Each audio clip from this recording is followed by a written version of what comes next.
Welcome to the Press Box. I'm Ryan Thorburn, joined by Steve Mims as we get ready to head to the Palouse for Oregon's road trip to Washington State. Steve, these two teams are combined 3-4. It's safe to say they're both very disappointing given the way they both finished last year, really strong.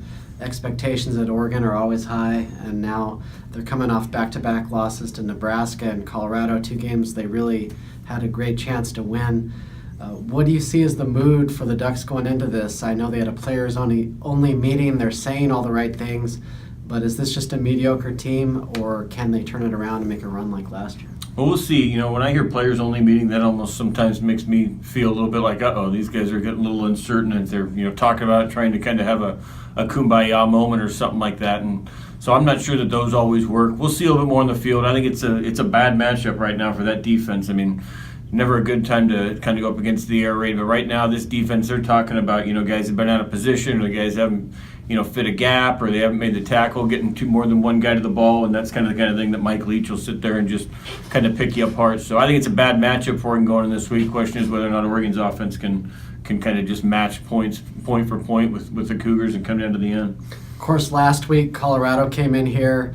Now, if they would have had a healthy Sefo Lufau, if they didn't lose their kicker and their best defensive pass rusher, maybe you pick Colorado as a potential upset there. But for their backup quarterback, Steven Montez, to come in here, the first player in 126 years of Colorado football to throw for 300 and rush for 100 in the same game. Now this same defense has to turn around and stop Luke Falk, a guy who threw the ball 70 times last year in this meeting, beat him with 500 yards passing and 5 touchdowns or whatever it was. Yeah. Like you said, not a good matchup. Can Brady Hoke figure out Mike Leach in 1 week? That's going to be tough. Yeah, he hadn't gone up against it before, but yeah, like I say, I don't see much of a chance that this thing's a Washington State team in the 30s or 20s this week. This is a Washington State team that's going to be in the 40s and 50s. There's been some speculation. Could Charles Nelson be moving back to defense?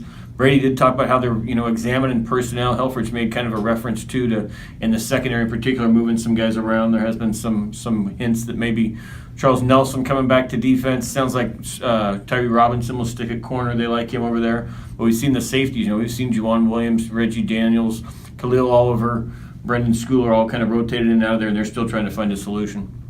If there is any good news, it's that it looks like Royce Freeman is back on track to play. Sat out against Colorado, obviously, missed most of the Nebraska game. He's Oregon's best player. Of course, the running game's been, pretty fine, and they lead the Pac-12 in rushing, but I think that would give Dakota Prukop some more confidence, though, to have Royce behind him, maybe a little read option. They're going to have to put a lot of points on the board. Overall, you can't complain too much about the offense, but with a drive, a chance to win it at Lincoln, a chance to beat Colorado, Prukop didn't come through. I guess that's the glaring weakness there. Yeah, we'll see his psyche. This is kind of more scrutiny than he's ever been under. Even if he lost a game at Montana State, it wasn't anything like this where these games are on national TV. So we'll see how he bounces back from. Like I said, that was that was a bad pass at the end of the loss last week to Colorado. If he's in that situation again, he talked about how he's repeated that play in practice this week and gotten it done, but. Maybe Mark Elbers talked about you're 2 or 3 plays away from him having this great season, and it's equally frustrating as it is optimistic. So we'll see, but I am interested to see the psyche of Dakota Prukop coming off with basically probably the most criticism he's taken, at least in his college career. This game, of course, is really the undercard, or I guess the after card, to Stanford at Washington is the big game in the Pac-12 this week. I mentioned that because I believe the Cougars play at Stanford next week, and obviously Oregon hosts Washington.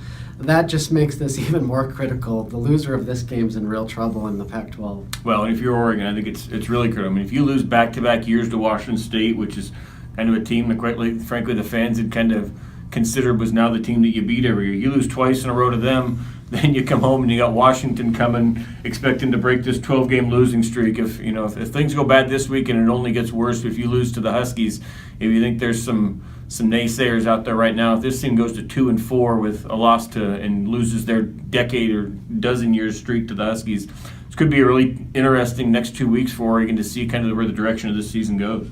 Well, we'll find out what happens. It should be fascinating either way. We'll see you from Pullman late Saturday and possibly early Sunday, depending on how many incompletions there are. Talk to you then.